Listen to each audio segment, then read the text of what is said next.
All right, we'll go ahead and get started. I'm Steele Graybar. I'm the 4-H educator in Elkhart County, and going to be talking about creating an exit plan today. This is a volunteer training that I actually did April of 2022, but I'm looking at putting these trainings that I've done on YouTube for folks to watch when when they have some time to do so. So this was a training that we did in April last year, probably one of the most talked about trainings that we've had in Elkhart County 4-H since I've been here.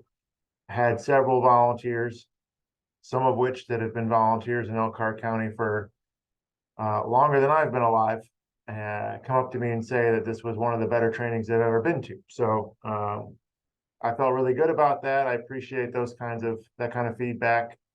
But I thought it would be appropriate then to make sure that this is more available for anybody that may use it. So this is a training that was used for Elkhart County 4-H volunteers.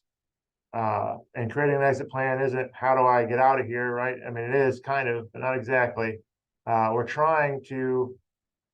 was oriented towards our more seasoned, experienced volunteers who have been in their positions now for decades, potentially, and are worried about what's going to happen if they step away. Maybe they want to step away from their club now, but are worried that everything's going to just kind of fall apart if they do. Maybe they don't quite want to step away, but maybe they want to move into a different role somewhere else in the 4-H program. And in order to do so, they need to make sure that where they're at is going to be successful after they leave. So really just kind of make sure that you're able to pick up where you leave things in a good place so that you can go do some other things that you want to do, so you don't feel stuck, right? I get that a lot from volunteers that I talk to. Seems like that's a concern, is like, well, I do want to step away from the club, but I don't feel like I can. Nobody else is going to step up. Nobody else is going to do the work. So I stick around so that so the club doesn't fold. And that's not a great position for the volunteer. It's not a great position for the club. And there's probably some things we can do to correct all that, or at least give ourselves a chance at being successful going forward. So that's really the genesis of this training, how it kind of came into being. But you can see the title there: Creating an Exit Plan, Recruiting and Equipping the Next Generation of 4-H Volunteers. Now, I'm not going to go into it in depth here because we're just kind of covering it. We're flying over it, so to speak, on Zoom here. Normally, this training would be given in person. In Elkhart, we average about 50 to 70 volunteers at each of these trainings. We have, outstanding attendance, in my opinion. I'm very proud of that. But this is also something for folks that aren't able to attend, or other counties, other 4-H programs. So how do I transition my slides? There we go. As we go into our presentation here, one of the questions I ask my volunteers is, we have a discussion question right at the beginning. What has worked for your club in recruiting new volunteers? Because each club is going to have different experiences with that. Some clubs may have not recruited new volunteers. Are you even trying to recruit new volunteers? Are you just absorbing responsibilities as people move on, leave, etc.? I think it's important for the longevity of any club, any organization, to be constantly recruiting new folks with new perspectives, new ideas, and helping them learn how you do things, how you have gotten, all the experience that you have. What have you learned in this process? We want new volunteers to learn that while you're still working with the club, so that they don't have to try to figure it out once you've moved into some other role or moved on in your life and are doing something else. So make sure that we are being intentional about recruiting new people and making them feel included, and training them on how things have been done. This slide here, I actually would ask volunteers to stand, and on a 1 to 10 scale, move to the number 10 being the highest, 1 being the lowest, that reflects your personal opinion on youth participation in your clubs. That's really what I ask is, how involved are they currently? And then, volunteers will move to that number. I usually have numbers around the room for this, and they're scattered all over the place, and we'll talk about why they're standing where they are.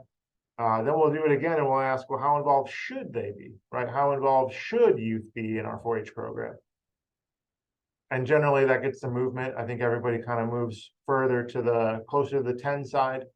Maybe not all the way to 10, but definitely take a few steps that way. So in general, in our program, at least, we're not involving youth as much as we probably should be in all facets of the 4-H program. But really we're talking about club stuff here.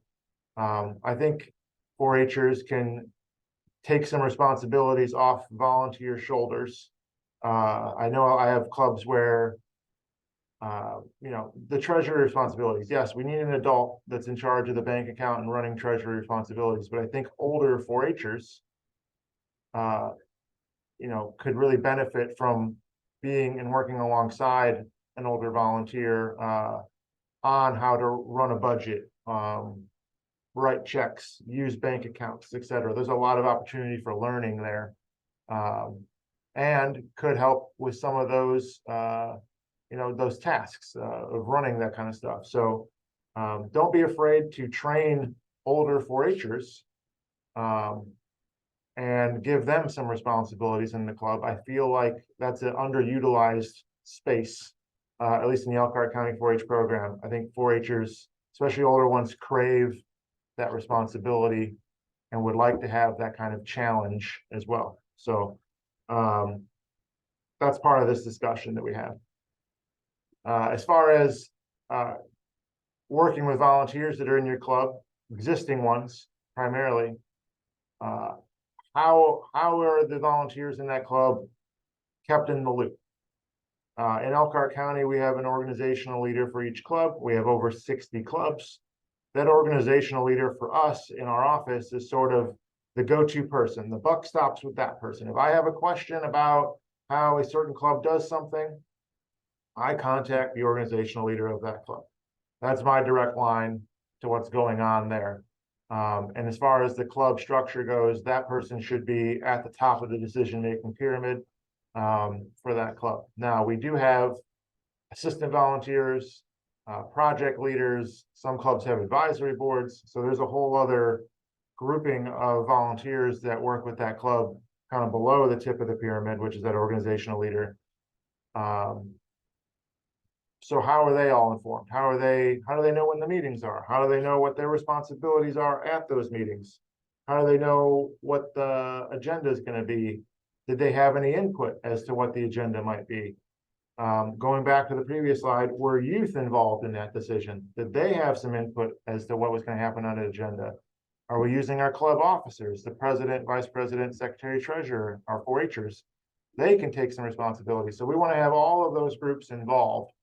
And I think you'll find is if you're doing a good job communicating with your existing volunteer groups in your club, and existing volunteers that are working with your club, that that's going to take some burden off your shoulders as well as a club leader, because you'll be divvying up responsibilities and people will know what they're responsible for versus not knowing what they're responsible for and kind of waiting to have that discussion or just trying to figure it out. I think there needs to be some clear communication there. This slide is interesting. If you want, you can pause it here and do your best to try to figure out who each of these people are. Just write it on a sheet of paper. That's what I would ask volunteers at a volunteer training. Just number 1 through 10 and tell me who those people are. What are their names? So if you want, you can pause it right now and do that. If you are returning after pausing it, then yeah, this would be an example of, I think, because in our room for this volunteer training, we're going to have a bunch of different age groups represented. And that's what we're trying to get at here, is that our volunteers are from a bunch of different age groups. Some of them are going to know who like half these people are, and the other half, they're not going to have a clue. And then your younger folks are going to know a lot more about a few of these people than our older folks will. So this group, I need to update this group of pictures probably, because most of these people now are a bit older, or, this should ideally lend itself to our older volunteers. Only what Kim Kardashian, number 10 at the bottom, would represent sort of maybe the current zeitgeist. So a lot of these other folks, I guess Ed Sheeran, number 4. If you're a younger person, you know who he is too. But the rest of these people are like 80s icons or before. So Condoleezza Rice, I guess, 90s, 2000s. So something to consider. When I was a history teacher before Extension in my previous life, on my exams that I would put together, this was something that was always part of my exams. Who can you identify the persons that we've been talking about in history via their portrait or their picture or whatever, a painting? I think that's something that there's always been a disconnect. You can learn historical facts, but do you know what George Washington looks like?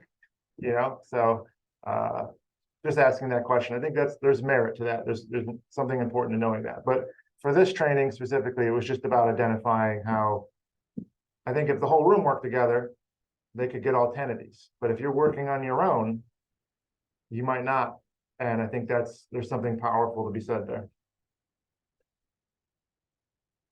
This part would actually have a handout that I would give all of our volunteers, where it explains sort of what each of these generations kind of values. I've since added some slides so that I don't have to give a handout. So really, yeah, we're talking about our traditionalist or silent generation, baby boomers, Generation X, the millennials, and then Gen Z. This is what I've added since then. So this is relatively new. I didn't do this in the training a year ago. But your silent generation or traditionalist, these are people born between 1925 and 1945. You can read through the bullet points here on your own. But when I talk about this, these are generalizations. This isn't one size fits all. If you're born between 1925 and 1945, it doesn't mean that you are all of these things or believe all of these things.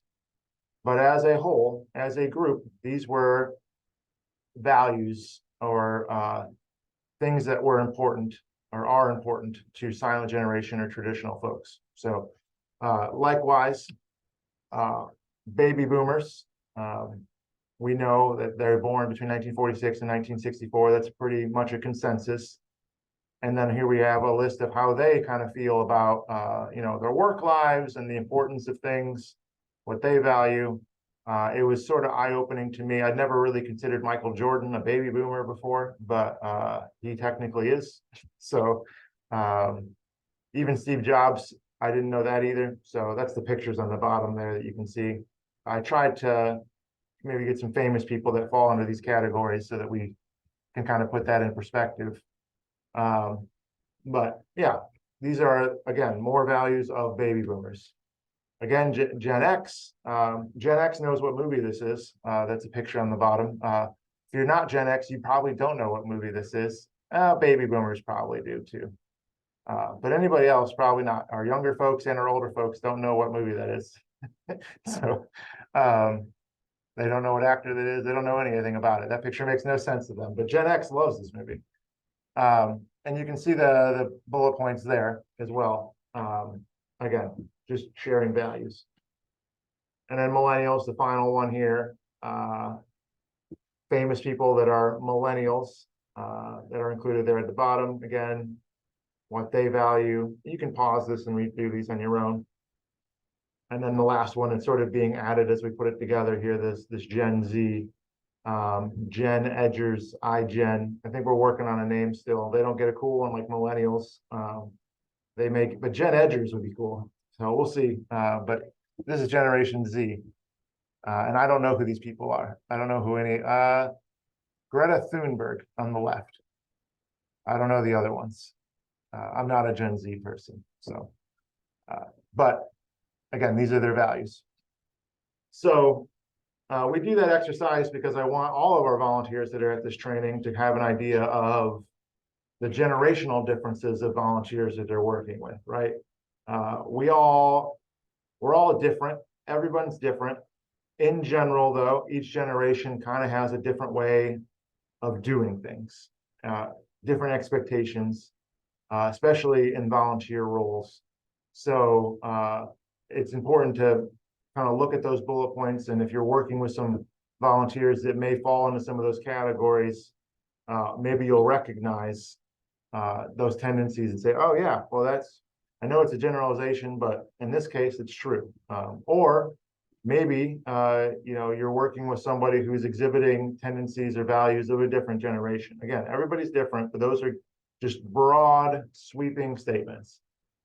So then we get to this point here where if you are a volunteer who's thinking about stepping away from your role or going somewhere else, doing something else with your time, I would, first of all, volunteers always need to be thanked. I don't think they get thanked enough for your service, for all the time that they put in, the work they do. It's very much appreciated. And I always talk to volunteers about it being a 1-year commitment, 1 year at a time. I don't want volunteers to sign up thinking that they're locked in for the rest of their lives. We're not going to be able to recruit volunteers that way if that's how we approach it. Can you give me a year? Can you stay in this position until September or August or around that time? Because that's when we can start working on filling roles if necessary. And generally, that's a much easier sell as an educator to get volunteers. Can you give me a year? And for volunteers that have been here a while, I do the same thing. It's the same question. Even if you volunteered for Elkhart County 4-H for the last 40 years, I'm going to ask you, can you give me 1 more year? Are you up for 1 more year in your role? And be honest and say yes or no. And if you're thinking about doing something else, let me know, that kind of stuff. We have that conversation.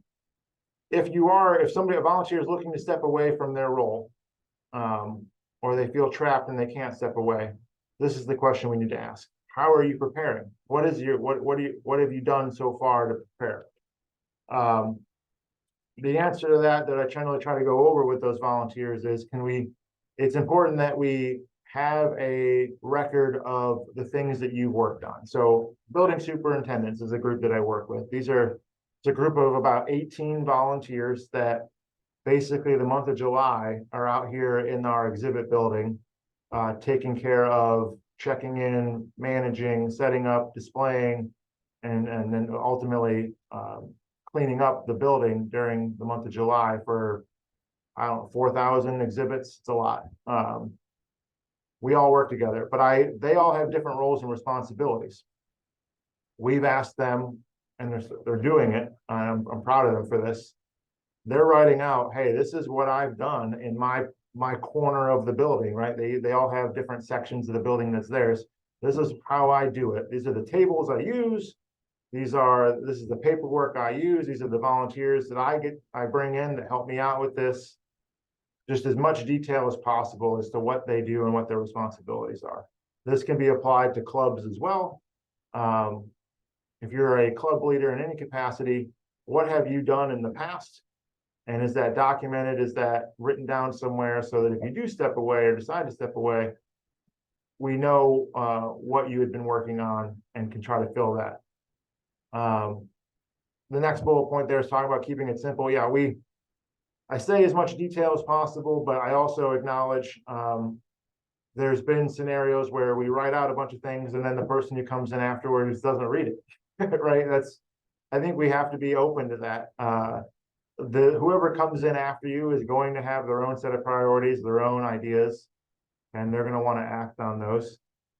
That doesn't take away from the importance of having your records there and available, because if that person stumbles, if their ideas don't work out, that fail-safe of knowing what has worked in the past and that being right there is really important. So I'm not saying I don't want it to sound like it's a waste of time to write down these responsibilities. It never is. I don't think it ever is. I just acknowledge that whoever comes in after you may not use it. I think you need to be at peace with that. You still want to write it all down, but you need to be at peace with the fact that somebody may not use it. keeping track of where physical assets are and where exactly things are located is important too. This is like your club has like dog show equipment. Where is it currently being stored? How good of condition is it? What timeline should somebody expect to maybe try to replace that stuff? That's all important stuff to know. And then this is kind of going back to what I was saying earlier, accepting differences in leadership. If once you've stepped away from your role, you have to be at peace with letting somebody else take the reins. And the club could look entirely different, but that's okay. I think it's all right. People just like we have generational differences, people are going to have different ideas as to what works and what doesn't work. And I think ties into the last bullet point there is when you say that you're going to step away from the club, you set a date and you stick to it, because very often we've had situations where a volunteer is like, hey, I really want to step away from this club. I'm letting my volunteers know that. And then they, at the last minute, get cold feet because nobody else has stepped up to take over the club. So now they feel like, oh, I got to come back. Nobody's going to do it. I can tell you from the other side, as the educator, we have had scenarios where a leader steps away from a club, and then that next year, that club doesn't get off the ground. It doesn't work. There's a system in place where these clubs can kind of sit in an inactive state for about 3 years on our end. The club doesn't disappear. They don't lose all of their assets. It doesn't all go away. We keep all of their stuff here in our attic. And it's just basically in hibernation for up to 3 years before it actually disappears.